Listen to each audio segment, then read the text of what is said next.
जो कुछ भी शहाबुद्दीन साहब पर मुकदमे हुए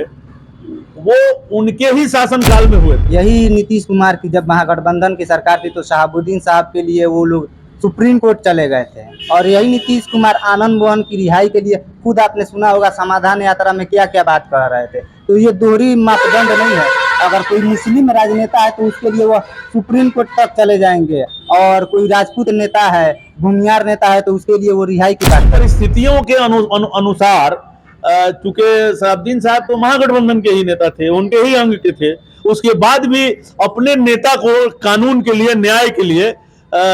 उनका बेल तोड़वाने के लिए राज्य सरकार गई। सीवान में जदयू अब तक किसी मुस्लिम चेहरा को टिकट क्यों नहीं दी है? मेरी भी महत्वाकांक्षा है और हमारी भी कुछ ललसा है कि सीवान सीट जनता दल यूनाइटेड के ही कोटा में अगर रहे तो अच्छा होगा। बढ़ रहा है, आपके पार्टी के सांसद हैं, मगर एक भी बयान अपराध पे अभी तक उनका नहीं आया। कहीं ना कहीं सीवान की जनता में एक रोष है कि हमारी जो सांसद महोदया वो कहीं दिखाई भी नहीं देती हैं और कहीं जाती भी नहीं है। तो क्या लगता है ऐसे में चल कर क्या पार्टी को लोकसभा चुनाव में नुकसान होगा कि नहीं? स्वागत है आपका मेरे चैनल टॉप एनालिसिस में। अभी हमारे साथ मौजूद हैं सीवान जिला के जदयू के पूर्व जिला अध्यक्ष और वर्तमान में बिहार प्रदेश के महासचिव मुर्तजा अली कैसर जी। आइए इनसे बात करेंगे और जानेंगे कि सीवान में जो बदलती राजनीति है उन पे इनका क्या राय है। सर, स्वागत है आपका मेरे चैनल। सबसे पहले मैं अपनी ओर से आपके चैनल को और आपको मुबारकबाद देता हूं, धन्यवाद देता हूं कि आप मेरा इंटरव्यू हमसे सवाल पूछने के लिए आप यहाँ पधारे, और आपके माध्यम से आपके तमाम सब्सक्राइबर्स और व्यूअर्स को मैं धन्यवाद देता हूँ। सबसे पहला ये सवाल रहेगा आपसे कि सीवान में जदयू अब तक किसी मुस्लिम चेहरा को टिकट क्यों नहीं दी है? देखिए, जनता दल यूनाइटेड ऐसी पार्टी है जिसके सर्वमान्य नेता आदरणीय नीतीश कुमार जी हैं, और नीतीश कुमार की जो विचारधारा है, जनता दल यूनाइटेड की जो विचारधारा है, वो समाज के सभी वर्गों को एक साथ लेकर और न्याय के साथ विकास की अवधारणा पर काम करते हैं। तो मैं समझता हूँ कि हर वर्ग, हर धर्म, हर संप्रदाय और हर समाज के लोगों को जनता दल यूनाइटेड में उचित भागीदारी प्रदान होती है। हाँ, ये बात सही है कि आपका कहना कि सीवान के संदर्भ में, कि सीवान जिला में अभी तक विधानसभा या लोकसभा में किसी मुस्लिम को टिकट नहीं दिया गया जनता दल यूनाइटेड से, तो जहां तक मेरा मानना है कि परिस्थितियां उस तरह से अनुकूल नहीं रही, तो इसलिए सीवान में किसी मुस्लिम चेहरे को जनता दल यूनाइटेड ने अपना उम्मीदवार नहीं बनाया हो, चाहे विधानसभा हो या लोकसभा हो। लेकिन जो ही परिस्थितियां अनुकूल हुई हैं तो अब परिस्थितियां जब अनुकूल हुई हैं तो मैं समझता हूं कि हमारे नेता बहुत पारखी नज़र रखते हैं जनता दल यूनाइटेड के एक एक कार्यकर्ता पर, और बिहार के एक एक क्षेत्र और एक एक लोकसभा हो या विधानसभा, उन तमाम चीज़ों पर जनता दल यूनाइटेड के सर्वमान्य नेता की पौनी नज़र रहती है। और इस बार जो 2024 का जो चुनाव होने वाला है, उससे पहले या 2024 तक मुझे लगता है, जो मेरा मानना है, कि सीवान जनता दल यूनाइटेड को अगर यहाँ का लोकसभा का टिकट, माने लोकसभा की सीट जनता दल यूनाइटेड के खाते में अगर जाती है, चूँकि महागठबंधन है और महागठबंधन में अभी सीटों का एडजस्टमेंट, तालमेल नहीं हुआ है, तो जब सीटों का तालमेल महागठबंधन के अंदर हो जाएगा और किस दल को सीवान से चुनाव लड़ने का को अवसर मिलेगा, तो मैं समझता हूं कि अगर जनता दल यूनाइटेड को अवसर मिलेगा तो निश्चित रूप से वो अपने कार्यकर्ताओं में से ही, अपने ही लोगों में से ही किसी को, जो उचित जरूरत होगी, जो सीवान के लोगों की मांग होगी, जो डिमांड होगा, जिस समाज से लोग यहाँ की जनता चाहती होगी, उस समाज के अनुकूल आदरणीय नेता नीतीश कुमार उसको चुनाव लड़ाकर और लोकसभा पहुंचाने का काम करेंगे। अभी तो वर्तमान में जदयू की सांसद हैं यहाँ से, तो क्या लगता है कि आपको लग रहा है कि यहाँ से जदयू का टिकट कटेगा? मैंने ये बात कही कि चूंकि महागठबंधन बना है और महागठबंधन को मात्र बने हुए 3-4 महीना हुए, तो महागठबंधन में जब लोकसभा चुनाव का जब समय आएगा और सीटों का जब एडजस्टमेंट होगा, तो बहुत सारे सीटों को कहीं आरजेडी को भी त्याग करना होगा, कहीं कांग्रेस को भी त्याग करना होगा, कहीं जनता दल यूनाइटेड को, चूंकि जनता दल यूनाइटेड को तो त्याग करना ही पड़ेगा विभिन्न जगहों पर। अब सिवान उसमें आएगा कि नहीं, ये तो परिस्थितियों के अनुकूल उस समय की बात है जब सीटों का तालमेल होगा और मित्र दलों से गठबंधन के जब सीट पर विचार होगा, तो हमारे जो आदरणीय नेता हैं, आला कमान जो हमारा पार्टी का है और वो महागठबंधन का नेतृत्व भी कर रहे हैं, तो वो जो तय होगा तो वो सारे कार्यकर्ताओं के लिए सम्मान होगा। वर्तमान में जदयू के सांसद हैं, तो क्या लगता है ये महागठबंधन में जब ये सीटों का बंटवारा होगा तो बहुत बड़ा पेंच फंसने वाला है। और हिना साहब जिस तरह से राजद से अलग बताई जा रही हैं और उनके समर्थक बार बार उनको कह रहे हैं कि कोई डिसीजन ले, तो नहीं लगता है कि सिवान का एक जो हॉट सीट बना हुआ है पूरे बिहार में, वो कहीं ना कहीं एक कंफ्यूजन क्रिएट करेगा महागठबंधन में? देखिए, जहाँ तक हिना साहब का बात है, तो राष्ट्रीय जनता दल के वो कदावर नेत्री हैं, उनके हस्बैंड जो सिवान के, और सिवान ही नहीं बिहार के एक चर्चित राजनेता रहे हैं, मोहम्मद शहाबुद्दीन साहब, और वो सिवान के सांसद भी रहे हैं, उनकी वो पत्नी है और इन्होंने भी 2 बार चुनाव लड़ा है, 2 या 3 बार लोकसभा का चुनाव लड़ा है और अच्छा परफॉर्मेंस उन्होंने किया है चुनाव में। हालांकि चुनाव वो हार गई हैं, परंतु चुनाव में अच्छा परफॉर्मेंस उनका रहा है, उनके साथ लोगों का समर्थन रहा है। तो अब रहा कि राष्ट्रीय जनता दल जो पार्टी, उसका अंदरूनी मामला है कि किसको यहाँ से लड़ाएगी, ये सीट लेगी नहीं लेगी। जनता दल यूनाइटेड के नेता या हम लोग उस पर कुछ भी नहीं कह सकते, चूँकि वो पार्टी राष्ट्रीय जनता दल का इंटरनल मामला है और सिवान सीट राष्ट्रीय जनता दल अपने कोटे में रखेगी या जनता दल यूनाइटेड की सीटिंग सीट है तो उसके लिए छोड़ देगी, ये सब परिस्थितियों के समय और जब तालमेल की बात आएगी, जब गठबंधन में आपसी बात हो जाएगा नेताओं के बीच, तो उस समय की बात है। इस समय तो मैं उस पर कोई टिप्पणी नहीं कर पाऊंगा। आप कद्दावर नेता हैं, सिवान को की राजनीति को बहुत खूबसूरती से समझते हैं और जदयू के पुराने साथी हैं, तो क्या लगता है सिवान का जो संसदीय सीट है जदयू को रखना चाहिए? क्योंकि जिस तरह से परिस्थिति बन रही है और राजद और जदयू का जो तालमेल है वो बहुत बढ़िया दिखाई दे रहा है अभी, तो क्या संसदीय सीट राजद जदयू के कोटे में रहना चाहिए यहाँ, या कोई नए उम्मीदवार को जदयू को यहाँ पे उतारना चाहिए? देखिए, जनता दल यूनाइटेड की सिटिंग सीट है और यहाँ से हमारे माननीय सांसद श्रीमती कविता सिंह जी हैं, अच्छे मतों से उन्होंने चुनाव लीड किया है और अच्छा परफॉर्मेंस है उनका। अब रहा कि जनता दल यूनाइटेड को 16 सीट बिहार में निर्वाचित हुई है और उस 16 सीट पर महागठबंधन के साथियों के साथ किस तरह का निर्णय होगा और किस सीट को जदयू के खाते में लिया जाएगा, यह सारे फैसले हमारे सर्वमान्य नेता आदरणीय नीतीश कुमार जी करेंगे और हमारे राष्ट्रीय अध्यक्ष आदरणीय ललन सिंह जी करेंगे। अब रहा कि मैं सिवान का कार्यकर्ता हूँ, मेरी भी महत्वाकांक्षा है और हमारी भी कुछ ललसा है कि सिवान सीट जनता दल यूनाइटेड के ही कोटा में अगर रहे तो अच्छा होगा, ये मेरा व्यक्तिगत विचार है। परंतु जो हमारे सर्वमान्य नेता आदरणीय नीतीश कुमार जी जो फैसला करेंगे वो सबको सर्वमान्य होगा और सब लोग उसको स्वीकार करेंगे। सिवान में अपराध बढ़ रहा है, आपके पार्टी के सांसद हैं, मगर एक भी बयान अपराध पे अभी तक उनका नहीं आया। कहीं ना कहीं सिवान की जनता में एक रोष है कि हमारी जो सांसद महोदया वो कहीं दिखाई भी नहीं देती हैं और कहीं जाती भी नहीं है। तो क्या लगता है ऐसे में चल कर क्या पार्टी को लोकसभा चुनाव में नुकसान होगा कि नहीं होगा?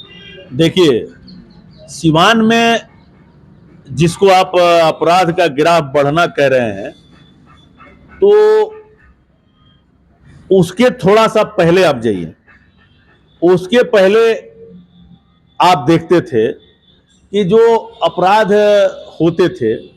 तो उन अपराधों के को का माने कार्रवाई अपराधियों पे नहीं हो पाती थी। लेकिन आज तो कोई अगर घटना घटती है तो उसके तह तक पुलिस बहुत जल्दी पहुंच जा रही है, अरेस्टिंग भी होता है, उनका कानून अपना काम भी करता है, उन लोगों को कानून के शिकंजे में कसा भी जा रहा है और पकड़ा भी जा रहा है, कार्रवाई हो रही है। तो अपराध बढ़ना उसको कहते हैं कि कोई घटना अगर हो और प्रशासन और प्रशासन के लोग उस पर कार्रवाई नहीं करें, शांत बैठे रहें, तो इसको कहा जाता है। लेकिन यहाँ तो तुरंत अगर कोई घटना हो भी जाए तो उस घटना हम प्रशासन तो कोशिश करती है कि घटना नहीं हो,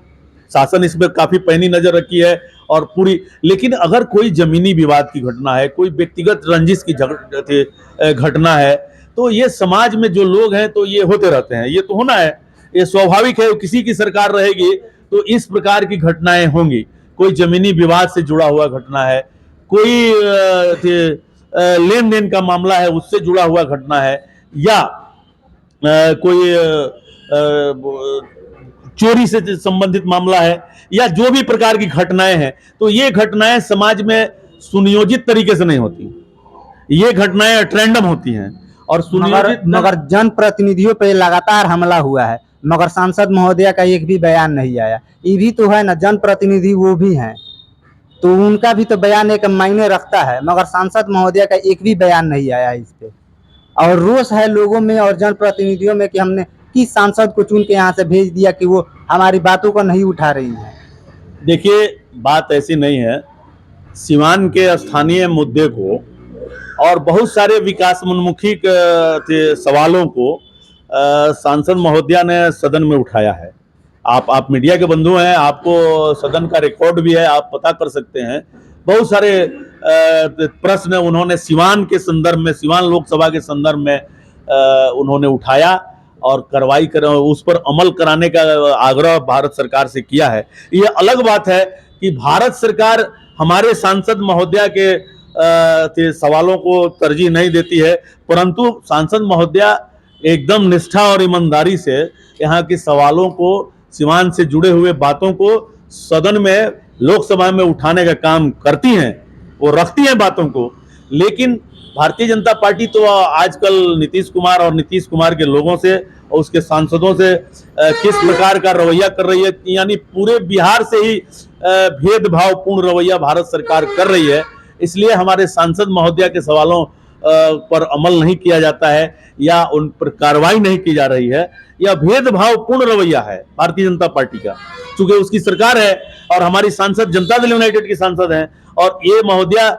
श्रीमती कविता सिंह बड़ी संवेदनशीलता से एक एक सवालों को, जो जनता की समस्या है, जो जनता की परेशानी है, वो चाहे विकास के कार्य हो या भारत सरकार के से जुड़ा हुआ कोई योजना हो, उन तमाम सवालों पर वो सदन में बात उठाती हैं। परंतु सदन में सवाल उठाने के बाद भी भारतीय जनता पार्टी के जो नेता हैं, जो भारतीय जनता पार्टी की सरकार है, वो इग्नोर करती है हमारे सांसद महोदया को, उनको, वो इसलिए कि वो जनता दल यूनाइटेड की सांसद है। ये बताइए कि अपराध पे उनका क्या बयान आया है? इतना अपराध बढ़ा है मगर एक बयान नहीं आया है। सवाल मेरा ये था, आपने बताया कि वो सांसद में उठाती, वो अलग की बात है, मगर अपराध सीवान में बढ़ा है, लूट की घटनाएं होती हैं, छिनतई हो रही है, मगर एक भी बयान उनका नहीं आया है। देखिए, लूट की घटनाएं बढ़ी हैं, अपराध बढ़ा है, लेकिन आप आंकड़े के यहाँ दायरे में आइएगा तो हम लोग देखते हैं कि बगल का जिला है, बगल का राज्य है उत्तर प्रदेश, जो सटा हुआ है सीवान से, तो वहां के घटनाओं का आप आकलन कीजिए। यहीं से सटा हुआ देवरिया है, देवरिया जिला है उत्तर प्रदेश का सटा हुआ जिला। आप थोड़ा सा 1 महीने का ग्राफ वहां का देख लीजिए। तो मैं ये कहता हूं कि बिहार में न्याय के साथ विकास हो रहा है, तो कार्रवाई भी न्याय के साथ होती है। नीतीश कुमार की सरकार जब से बनी है 2005 से आज तक किसी को हम फंसाते नहीं और किसी को बचाते भी नहीं है। कोई जनप्रतिनिधि किसी अपराधी के लिए पुलिस प्रशासन पर दबाव नहीं बनाता है, या कोई भी आरोपित व्यक्ति है, कोई भी घटना करने वाला है, चोर उचक्का है, तो उसके लिए हमारे कोई भी जनप्रतिनिधि जनता दल यूनाइटेड या महागठबंधन का बहुत शासन प्रशासन में फोन करके और उसको बचाने का या उसकी पैरवी करने का काम नहीं करता है। आप शासन प्रशासन से इस बातों को समझ सकते हैं कि किसी भी जनप्रतिनिधि का दबाव शासन प्रशासन पर नहीं है कि आप अमुक घटना में जो दोषी है उसको मदद कर दीजिए। तो घटनाएं घट रही हैं और कार्रवाई भी हो रहा है। आप एक पक्ष को देख रहे हैं कि घटना हो गई और हमारी पुलिस ने कितनी ईमानदारी से और तन्मयता से सिवान में सभी घटनाओं का उद्भेदन करके और जेल के सलाखों के पीछे उन अपराधियों को डालने का काम कर रही है और कितनी त्वरित कार्रवाई हो रही है। ये हमारे पुलिस का जो पॉजिटिव पक्ष है इसको भी आप रखने का काम करिए, हम आपसे विनती करेंगे। एक समय था जब आपने कहा कि इसके पूर्व की भी घटनाएं देखी जाए, वो समय था जब कोई भी घटना होती थी तो FIR शहाबुद्दीन साहब के नाम पे हो जाता था। कोई भी एक गोली भी चलता था सिवान में, कोई अदर्स भी चलाए तो शहाबुद्दीन साहब का नाम आता था। आखिर अब जो घटनाएं हो रही है उनको कौन करा रहा है? देखिए, मैं ये कह रहा हूँ कि पहले जो घटनाएं होती थी उनका नाम आता था या क्या होता था, ये तो उस समय के तत्कालीन पुलिस प्रशासन और जनता जो आरोप लगाने वाले लोग थे तो उनकी बातें हैं कि कहीं ना कहीं से कोई यूं ही मैंने आरोप नहीं लगता है, कुछ बातें होती हैं तभी वो बात सामने आती है। परंतु घटनाएं जो कुछ भी शहाबुद्दीन साहब पर मुकदमे हुए वो उनके ही शासनकाल में हुए थे। उसमें नीतीश कुमार और जनता दल यूनाइटेड के किसी सरकार का कोई कहीं से कोई नहीं है। और इस शासन में आप जो कह रहे हैं कि उन पर मुकदमे होते थे तो 2005 से लेकर और इधर अब जब तक वो जीवित थे तब तक उन पर कोई दूसरा नया मुकदमा मेरे जानकारी से नहीं हुआ। इस शासन में जो भी मुकदमों को फेस किया उन्होंने वो उनके ही शासनकाल जब उनकी सरकार रही उसी शासनकाल के सारे मुकदमे थे और उसको उन्होंने फेस किया। सरकार किसी की हो, लेकिन अगर हम पर अगर कोई आरोप लगाता है तो हमको न्यायालय को सफाई देना ही होगा, फेस करना ही होगा। जैसे आज आप देख रहे हैं कि भारतीय जनता पार्टी के जो लोग हैं या विपक्ष के जो लोग हैं, तो भारतीय जनता पार्टी की केंद्र में सरकार है और जिन जिन राज्यों में उसकी सरकार है तो दूगो हथियार लेके घूम रहे हैं ये लोग, और ईडी और सीबीआई। और ईडी और सीबीआई को ये लोग एकदम मैंने सत्ता का हथियार बना लिया है और विपक्ष को कमजोर करने का, विपक्ष को तोड़ने का, विपक्ष को मजबूर करने का, फंसाने का, बदनाम करने का पूरी ये सरकार काम कर रही है। विकास का काम नहीं कर रही है। लेकिन जो विपक्ष के लोग हैं, जो भारतीय जनता पार्टी के विरोध में बोलने वाले लोग हैं, जो उसके कमियों को उजागर करने वाले लोग हैं, जो महंगाई के खिलाफ बोल रहे हैं, जो बेरोजगारी के खिलाफ बोल रहे हैं, जो इनके सत्ता निरंकुश जो हो गई है, जो तानाशाही के खिलाफ बोल रहे हैं, जो लोकतंत्र खतरे में है उसके खिलाफ बोल रहे हैं, ये लोग संविधान को तोड़ मरोड़ रहे हैं, उसके स्वरूप को बदल रहे हैं, संविधान पर खतरा है